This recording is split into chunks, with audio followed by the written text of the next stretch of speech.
Now, this might sound silly, but picking a movie shouldn't feel like a relationship stress test, and somehow it does. You're scrolling through the options, she's suggesting something she's excited about. You already know you're probably not gonna like it, and before anyone says anything out loud, something shifts. Her energy dips just a little, you feel yourself disengage just a little, and suddenly this small, ordinary moment carries way more weight than it should. And it's not really about the movie. It's about what happens when one of you lights up and the other one doesn't quite know how to be there with it. I hear versions of this all the time. A wife wants to talk about something she loves, something she's excited about, and she can feel that her husband is listening, but not really with her. Or a husband gets excited about something, sports, fitness, work, a show, an idea, and he can tell his wife isn't interested, and instead of letting it be okay, he starts making it mean something about him or about the relationship. And over time, something uncomfortable starts to happen. One person shares a little less. The other person pulls back a little more, and the overlap, the shared joy, the shared energy, the sense of us starts to shrink. Here's the thing though, a strong marriage doesn't require you to love the same things. It doesn't require you to have identical interests or to force enthusiasm where it doesn't exist. What it does require is learning how to stay connected inside the differences instead of letting those differences create distance. In this episode, I want to talk about something I think every marriage lives inside of, whether you've ever named it or not. I think of it like a love Venn diagram, and in case you're not a bit of a nerd like me or you can't remember back to grade school, a Venn diagram are those two circles that overlap. Each circle has its own space, and then in the middle is the part they share in common. The overlap shows what belongs to both, and everything outside of that overlap is where they're different. Now, that's how I think about a marriage. There's your circle, the things that fill you up, bring you joy, help you feel alive. There's her circle, the things that light her up, that matter deeply to her. And then there's the overlap, the shared space where your marriage actually thrives. We're going to talk about how to stop taking it personally when your wife doesn't share your interests, how to honor and even enjoy her excitement without pretending to love the things that she loves, why it matters that you keep investing in your own joy as a man, and we're going to talk about how to intentionally grow that shared space between you. Because the goal isn't to collapse your circles into one, and it's not to drift so far apart that you're living separate lives. The goal is to build a marriage where individuality and togetherness actually strengthen each other. By the end of this episode, you'll have a clearer way to think about connection, difference, and shared joy, and how small intentional moments can make your marriage feel lighter, warmer, and more alive again. Stick around, you don't want to miss this one. Welcome to Better Husband, the podcast that helps you answer the question, how can I be a better husband? I'm Angelo Santiago, a men's marriage and relationship coach, and every week I bring you practical insights to help you strengthen your marriage and become the best husband you can be. One of the places this love Venn diagram shows up most clearly in my marriage is something incredibly ordinary: movies. My wife and I have very different nervous systems when it comes to what we enjoy watching. She's sensitive. Intense movies can feel like too much for her body. She loves romantic movies, lighter shows, things that feel warm or tender or emotionally safe. And I don't naturally gravitate there. I like action. I like intensity. I like the kind of movie where things are moving fast, where there's conflict, where there's something at stake. And for a long time, this difference felt annoying in a way I couldn't really explain. It wasn't a big deal. It was just this friction that showed up every time we sat down to watch something together. And if I'm honest, there were moments where I made it mean more than it needed to. Why don't we ever watch what I want? Why does this always feel like a compromise? Nothing I said out loud, just the story running quietly in the background. But over time, something changed for me. There were nights where I'd suggest a movie I already knew she was going to love, and I'd go into it not pretending it was my favorite, not forcing myself to feel something I didn't, but genuinely choosing to be there with her. And I noticed something surprising. I didn't need to love the movie to enjoy the experience. What I actually enjoyed was watching her enjoy it, seeing her relax, seeing her laugh, seeing her soften, feeling her lean a little closer to me because she felt seen and considered. That was the overlap, the experience of being together in it. And then there are other times where I'll say, hey, go watch your own show, really enjoy it. I'm going to go do my thing for a bit. And she's totally fine with that. No resentment, no tension, just two people giving each other space without disconnecting. That's important. Because shared joy doesn't mean constant togetherness. It means intentional togetherness. Another small example that might sound silly but actually matters a lot for us is how we text. Like a lot of couples, our texts can be very logistical. Schedules, pickups, reminders, planning, coordination, life management. They're necessary, but they're flat. So somewhere along the way, we started sending each other GIFs, or GIFs if you want to call it that. Just funny, ridiculous, perfectly timed little moments. Something that says, I'm thinking of you without needing a whole paragraph. And what's wild is how much connection lives there. It's something we kept doing because it fed the overlap. It added lightness, it added play, it added a shared language. Now, zooming out from my marriage for a second, I want to talk about something else that matters here: your own circle.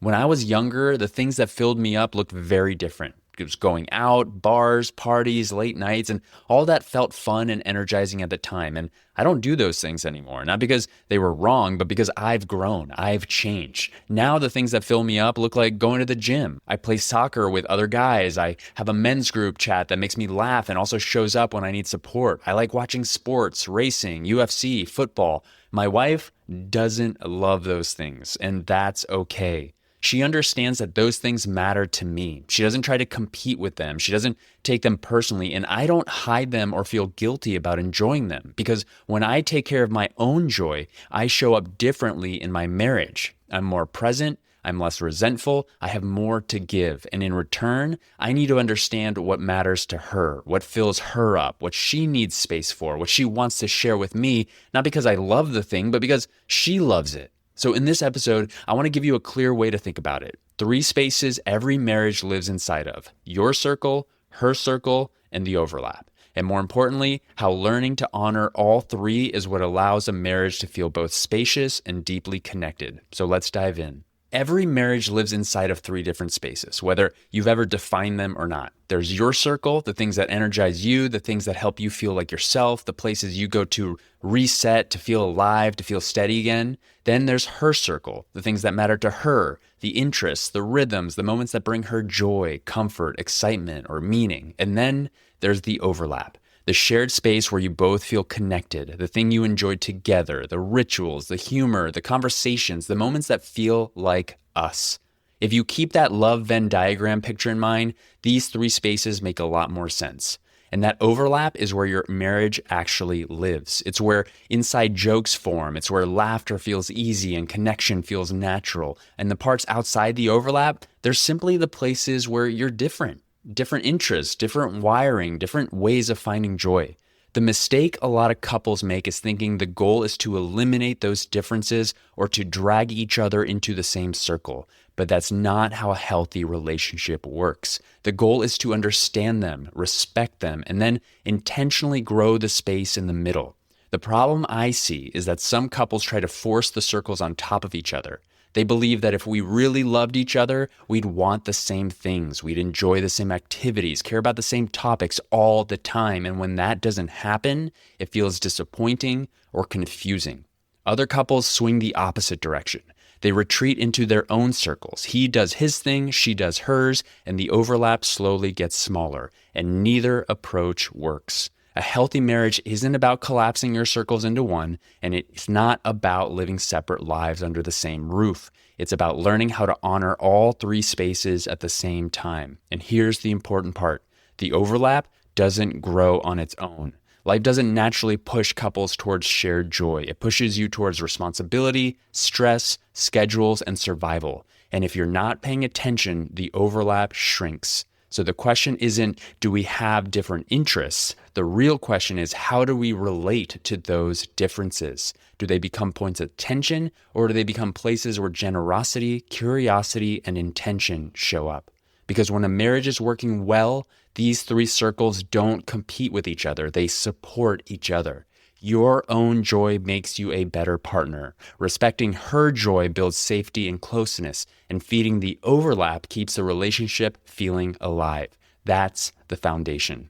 And once you see these 3 spaces clearly, a lot of confusion starts to disappear. You stop trying to make your wife be more like you. You stop taking it personally when she doesn't love what you love, and you start making more intentional choices about where your energy goes. Now, in this next part, I want to talk about one of the most common places men get tripped up inside this dynamic. What happens when your wife doesn't share your excitement, and how quickly can that turn into something personal if you're not careful? One of the quickest ways this Venn diagram gets messy is when her disinterest starts to feel personal. You get excited about something, you want to talk about it, you want to share it, and you can tell she's listening, but she's not really with you. She's polite, she's there, but the energy isn't met. And if you're not careful, your mind fills in the gap. You start telling yourself a story that she doesn't care, she's not interested in me, what I like doesn't matter. Again, nothing you say out loud, just the internal commentary running quietly in the background. And here's what's important to name. That reaction is human. Wanting your excitement to be met makes sense. Wanting to feel seen and received by your wife makes sense. The problem isn't that you feel something in that moment. The problem is what happens when you let that feeling turn into meaning. Because most of the time, her lack of enthusiasm isn't a rejection, it's just difference. She's wired differently. She enjoys different things. Her nervous system responds to different kinds of input. It doesn't mean she doesn't care about you. It means she's not living inside your circle in that moment. And when we confuse not sharing an interest with not being loved, we create distance that doesn't need to exist. This is where a lot of men shut down. They stop sharing the things they're excited about. They stop inviting their wife into their world, or they keep sharing but with an edge, a little defensiveness, a little sarcasm, a little withdrawal underneath it. None of that builds connection. But there's another move available here. Instead of asking, why doesn't she care about this the way I do? The more useful question is, can I let this be okay without making it mean something about me or us? That's the shift. It's the difference between needing her to validate your joy and trusting that your joy is allowed to exist, even if it's not shared. And here's something else that's important. When you're well fed by your own life, when your circle is full, her disinterest doesn't land the same way. It doesn't feel like rejection. It just feels like what it is, difference. But when your circle is thin, when you're tired, disconnected, or relying on the relationship to meet all your emotional needs, that same moment can feel heavy. So part of not taking this personally is learning to regulate yourself in the moment, to notice the story starting to form and choosing not to run with it, not to shut your feelings down, not to pretend you don't care, but to stay grounded enough to say this doesn't have to be a problem. And the more you practice that, the more space opens up for generosity for her and for yourself. Because once you stop taking her disinterest personally, you stop demanding that she meet you in your circle. And that frees you up to meet her in hers, not out of obligation, but out of choice. Because once you stop taking it personally when she doesn't share your excitement, it opens the door to something really important. You can start learning how to love her joy, even when the thing itself isn't your thing. This is where a lot of men get tripped up because we think that we're being asked to fake interest, to pretend we love the show, the hobby, the topic, the thing she's excited about, and that's not what this is. You don't need to love the thing. You need to learn how to love her while she loves it. There's a big difference. When your wife talks about something that lights her up, she's not always looking for agreement or shared enthusiasm. A lot of the time, she's simply inviting you into her experience. And when she feels you checking out, minimizing, or tolerating it instead of engaging with her, she can feel alone. But when you stay present, even in small ways, something different can happen. You don't have to ask a million questions or suddenly become passionate about the topic. What matters is your posture, your tone, your body language, your willingness to stay with her excitement instead of pulling away from it. Can you notice the way her face changes when she talks about it? The energy in her voice, the way she leans in, that's the moment you're responding to, not the show or the hobby, her. And this is one of the simplest but most powerful ways to build connection in a marriage, choosing to turn toward her joy instead of away from it. Because what she feels in those moments isn't, he finally likes what I like. It's, I matter to him. And those moments stack. They build safety, warmth, and trust. And they expand the overlap. And this is also where generosity shows up in a marriage. Generosity in attention, in presence, in emotional availability. You're not giving up your own circle to do this. You're not erasing yourself. You're simply choosing to meet her where she is for a few minutes. And the paradox is this. The more willing you are to stay present with her joy, the less pressure there is for you to share everything. It actually creates more freedom, not less, because she doesn't need you to be the same as her. She needs you to be with her. And when that becomes the goal, the marriage starts to feel a lot lighter. Now, in this next part, I want to talk about why your own joy still matters just as much and how taking care of it is one of the most overlooked ways men bring more life into their marriage. Because your own joy matters, not as an escape from your marriage or a way to avoid your wife, but because it directly affects how you show up inside the relationship. A lot of men don't intentionally choose to become dull or checked out. It's more like life gets intense, and little by little, the parts of you that feel energized start getting squeezed out. Work takes more, responsibility takes more, parenting takes more, and the free space where you used to feel like yourself starts to shrink. And when your own circle gets thin, you bring that into your marriage, even if you don't mean to. You're more easily irritated, your patience is shorter, it's harder to be generous, and then the marriage starts feeling like one more place you're supposed to perform. That's when a lot of guys start quietly resenting their wife for not being the source of their recharge. But your wife was never meant to carry that job. A strong marriage works better when both of you have a life that feeds you, because then you're not coming to each other empty, hoping the other person will fill the tank. And I'll tell you what this looks like in my own life without rehashing the whole list. There are a few places where I get to feel focused, challenged, and grounded. There are places where I get to laugh with other men, move my body, reset my mind, and remember I'm more than a worker, a provider, a problem solver.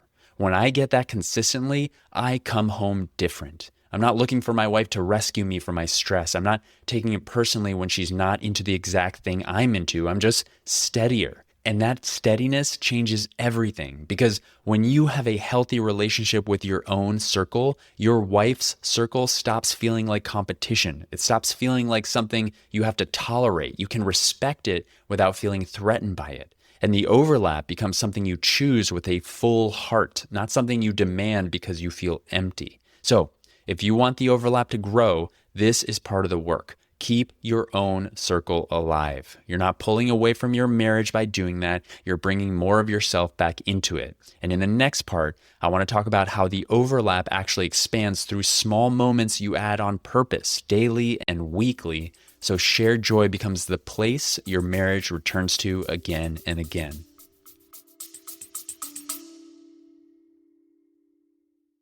Real quick, before we get back to the show, if you're like me and you're a busy husband with a lot on your plate, sometimes you hear something on this podcast, an idea, a specific practice, or a suggestion, and you have every intention of doing the thing that you just heard, but life gets busy, and sometimes you forget. Well, that's why I created the Better Husband Toolkit. This is a short, concise, downloadable cheat sheet with 3 of the most important relational skills I believe every husband should know and have in their tool belt in order to improve their marriage. If you're asking yourself, how can I be a better husband today? Go to betterhusbandtoolkit.com and download the short document. Again, go to betterhusbandtoolkit.com or click the link in the show notes and get your toolkit today. Now, back to the show.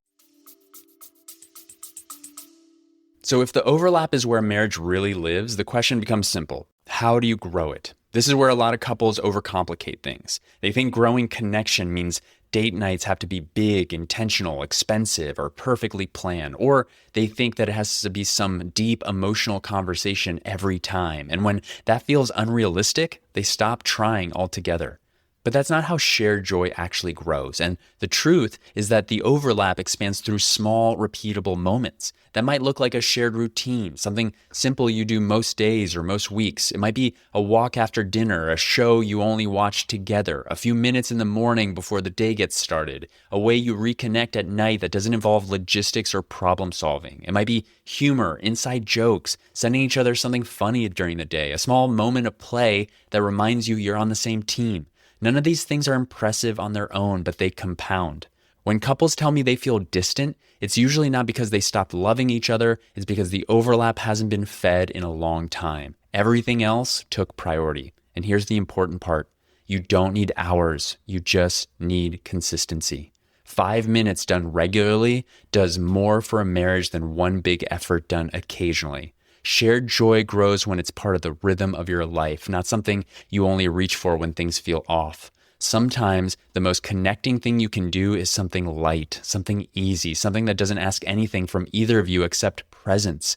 That's how the overlap becomes a place you both want to return to. And when that shared space is alive, a lot of pressure comes off the rest of the relationship.